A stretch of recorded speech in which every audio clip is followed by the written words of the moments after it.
Hello everyone, welcome to आम YouTube channel रे। आज आम एमसीक्यू डिस्कस करिबा +3 सेकेंड ईयर थर्ड सेम पाई उद्दिष्ट कोर पेपर 5 रो यूनिट 2 रो एमसीक्यू क्वेश्चन आंसर। यूनिट 2 रे टोटाल 3टी विषय अच्छी। से विषय गुड़िक होची उपनिवेशवादी आदर्श एवं सभ्य समाज सांस्कृतिक और वर्णगत प्राधान्य। सेकेंड होची जंगल कृषि भू संस्कार उपरे उपनिवेशवादर प्रभाव शिल्पायन और परिवेश उपरे प्रभाव। तृतीय पाठटी होची संविधानर उन्नति उपनिवेशवादी राष्ट्र। ये विषय आम सम्यक भाव में आलोचना करबा बा डिस्कस करबा एमसीक्यू गुड़िक। प्रथम क्वेश्चन, उपनिवेशवादी राष्ट्र निम्नलिखित मध्य क्यों प्रकार विश्वास करे नहीं? ऑप्शन देछि राजनीतिक प्राधान्य, अर्थनैतिक प्राधान्य, वर्णगत प्राधान्य, सांस्कृतिक प्राधान्य। उत्तर हम वर्णगत प्राधान्य। वर्णगत प्राधान्य को छाड़देले उपनिवेशवादी आदर्श आ तीनोटी को अधिक माने कौन विश्वास करें, जमीक राजनीतिक प्राधान्य को विश्वास करे, सांस्कृतिक प्राधान्य को विश्वास करे, है अर्थनैतिक प्राधान्य को विश्वास करें। आ सेकेंड नंबर क्वेश्चन, निम्नलिखित मध्य क्योंटी उपनिवेशवाद एक आदर्श नहीं? ऑप्शन देछि संबल और श्रमगत शोषण, सांस्कृतिक प्रभुत्व, सामाजिक प्रभुत्व, अर्थनैतिक प्रभुत्व। यार उत्तर है सामाजिक प्रभुत्व। 3 नंबर क्वेश्चन, उपनिवेशवाद चरम रूप कौन? ऑप्शन देछि समाजवाद, साम्राज्यवाद, पूंजीवाद, प्रभुत्ववाद। यार उत्तर है साम्राज्यवाद। 4 नंबर क्वेश्चन, क्यों ऐतिहासिक घटनाक्रम British East India Company Bengal रे क्षमता दखल करी उपनिवेशवाद मूलदुआ पकईले? ऑप्शन देछि पलासी युद्ध, बक्सार युद्ध, मैसूर युद्ध, आंग्लो मराठा युद्ध। यार उत्तर है पलासी युद्ध ऐतिहासिक घटनाक्रमे British East India Company Bengal रे क्षमता दखल करी उपनिवेशर मूलदुआ स्थापन करथिले। को युद्ध पाई ना पलासी युद्ध पाई। केबे हेइथिला ना 1758 मसीह।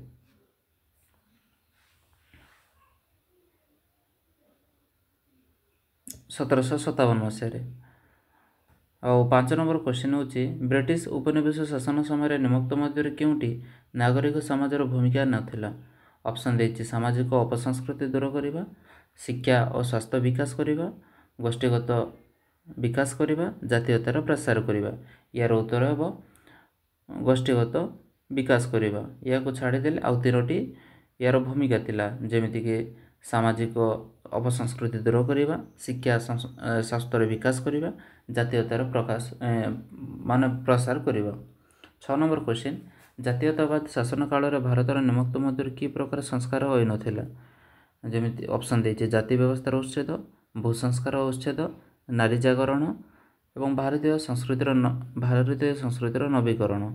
यार उत्तर है भारतीय संस्कृतिर नवीकरण। या छड़ा भूसंस्कार, नारी जागरण, जाति व्यवस्थार उच्छेद ये सब कौन होता ना उपनिवेशवादी शासन काल रे संस्कार होता।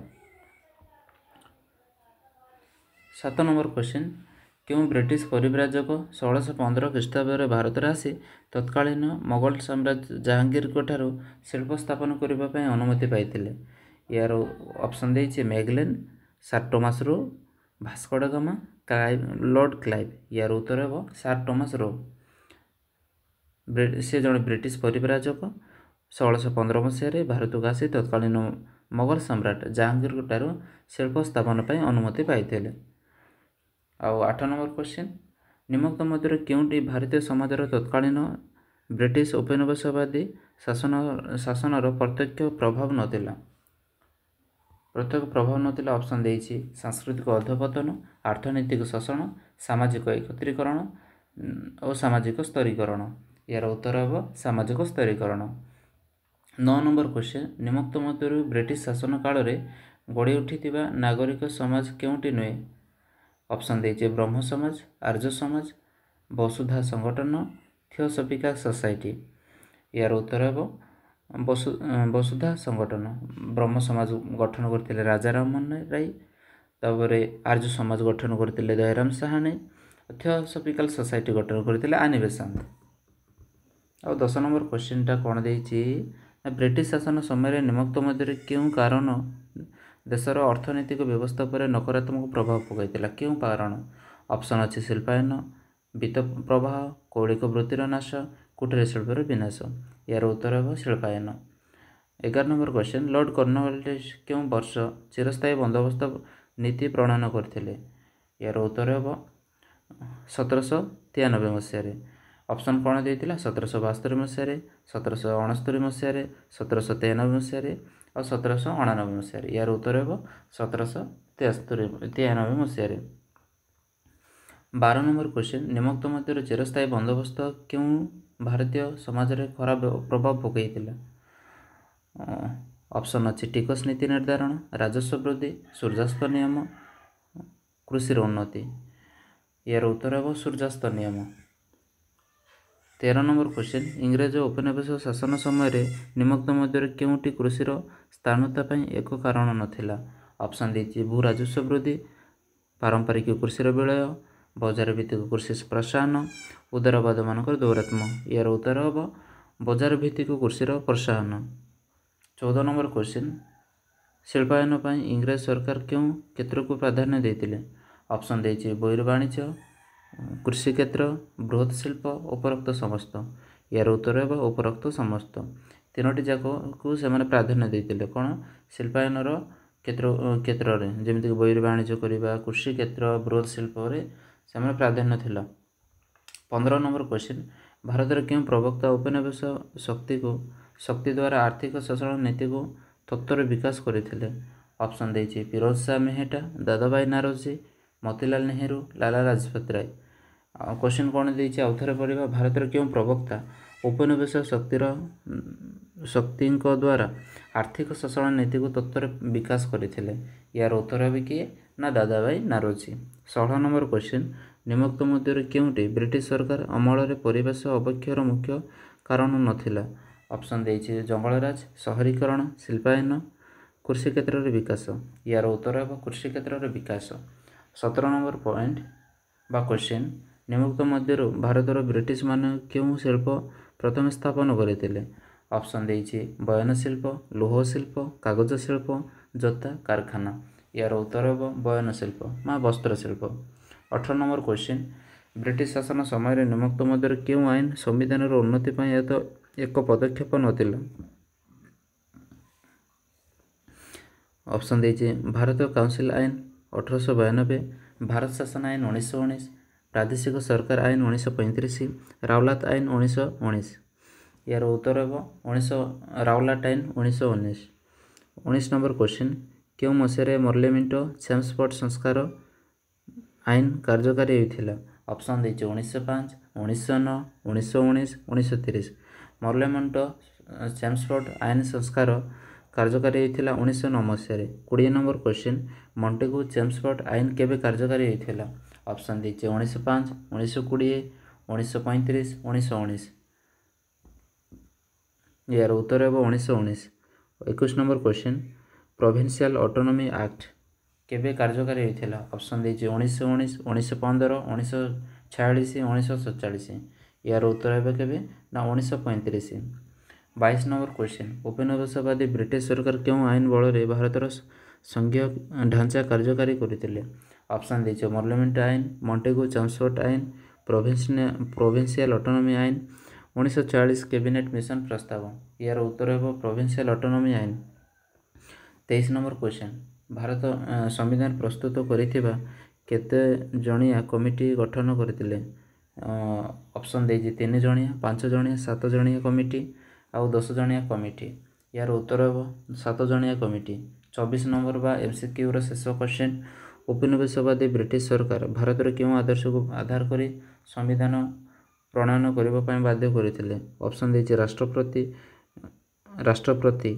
प्राधान्य राष्ट्र राष्ट्रपति प्राधान्य राष्ट्र संसदीय राष्ट्र राजतंत्र संबलित शासन संघीय शासन यार उत्तर है संसदीय गणतंत्र एवं आम पढ़ा शून्य स्थान पूरण कर से करण प्रश्नोत्तर उपनिवेशवाद चरम रूप हूँ डैश उत्तर हे साम्राज्यवाद डैश का शासन काल ब्रिटिश ପରିବ୍ରାଜକ ସାର୍ ଟମାସ ରୋ ଭାରତର ପଦାର୍ପଣ କରି ବାଣିଜ୍ୟ କୋଠି ନିର୍ମାଣ ପାଇଁ ଅନୁମତି ପାଇଥିଲେ? ଉତ୍ତର ହେବ ଜାହାଙ୍ଗୀର।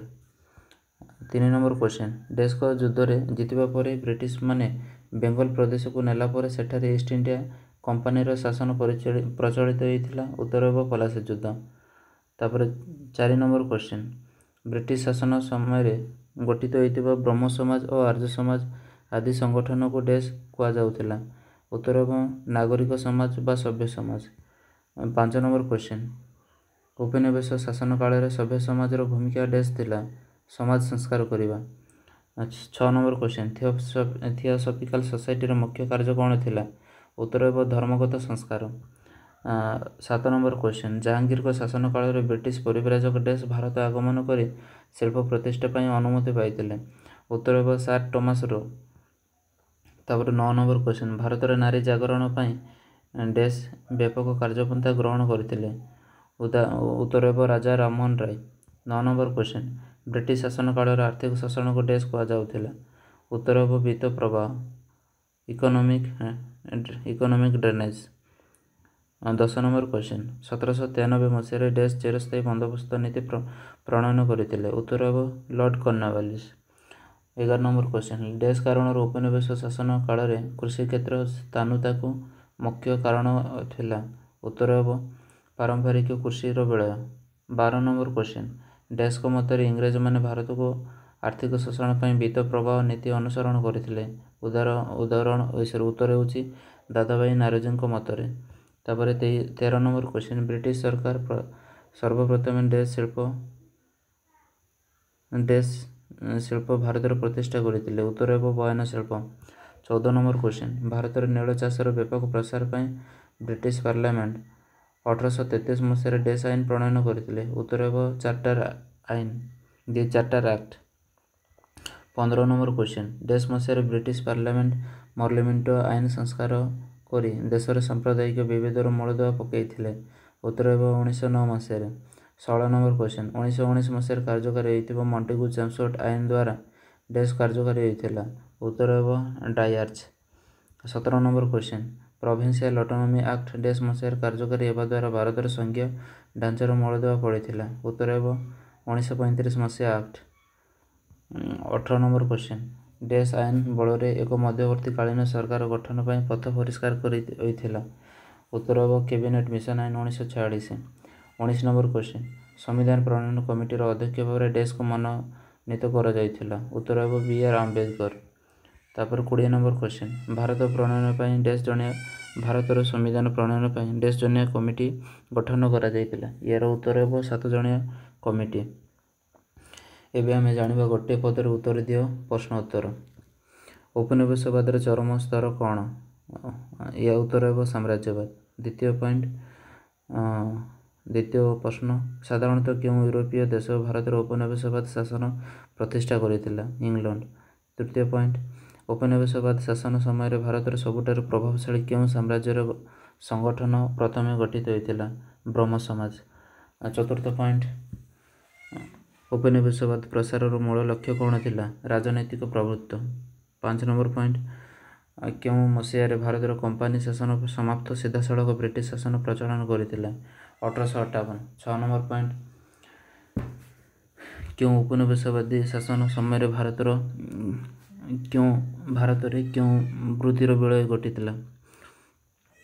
ବ୍ରିଟିଶ ଉପନିବେଶବାଦୀ ଶାସନ ସମୟରେ ଭାରତରେ କେଉଁ ବୃଦ୍ଧିର ବିଳୟ ଘଟିଥିଲା? ଉତ୍ତର ହେଉଛି କୌଳିକ ବୃତ୍ତି। 7 ନମ୍ବର ପଏଣ୍ଟ, ଶିଳ୍ପାୟନ ଧାରା ଭାରତର କେଉଁ ଶିଳ୍ପକୁ ପ୍ରଭାବିତ କରିଥିଲା? ଉତ୍ତର ହେବ କୁଟୀର ଶିଳ୍ପ। 8 ନମ୍ବର ପଏଣ୍ଟ, କେଉଁ ବଡ଼ଲାଟ ଭାରତରେ 1793 ମସିହାରେ ଚିରସ୍ଥାୟୀ ବନ୍ଦୋବସ୍ତ ଆଇନ ପ୍ରଣୟନ କରିଥିଲେ? ଉତ୍ତର ହେବ ଲର୍ଡ କର୍ଣ୍ଣୱାଲିସ୍। 9 ନମ୍ବର ପଏଣ୍ଟ, କେଉଁ ଆଇନ ଚିରସ୍ଥାୟୀ ବନ୍ଦୋବସ୍ତରେ ଏକ ନକାରାତ୍ମକ ପ୍ରଭାବ ଥିଲା? ଉତ୍ତର ହେବ ସୂର୍ଯ୍ୟାସ୍ତ ନିୟମ। 10 ନମ୍ବର ପଏଣ୍ଟ, ଭାରତୀୟ ଶ୍ରମିକମାନଙ୍କୁ ବିନିଯୋଗ କରି ଖଣିଜ ଦ୍ରବ୍ୟ ବ୍ୟବହାର କରି ବିକ୍ରୟ କରୁଥିବା ଉତ୍ପାଦିତ ଦ୍ରବ୍ୟର ଲାଭାଂଶ ନିଜ ଦେଶକୁ ନେବା କାର୍ଯ୍ୟକୁ କ'ଣ କୁହାଯାଏ? ଉତ୍ତର ହେବ ବିତ୍ତ ପ୍ରବାହ।